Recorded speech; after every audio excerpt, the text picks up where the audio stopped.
বাংলাদেশে নয়, ভারতে নয়, লন্ডনে নয়, আমেরিকায় নয়,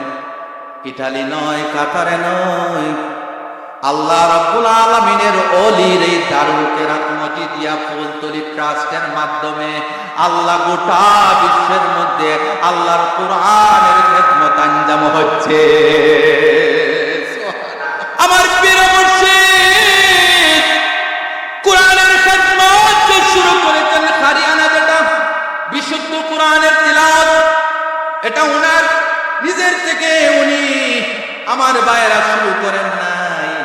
আমার মদিনাওয়ালার ইশারায় আল্লাহর কোরআনের বিশুদ্ধ তিলাওয়াতের দারুল কেরাত মজিদিয়া ফুলতলি ট্রাস্টটা ওপেনিং করা হয়েছে।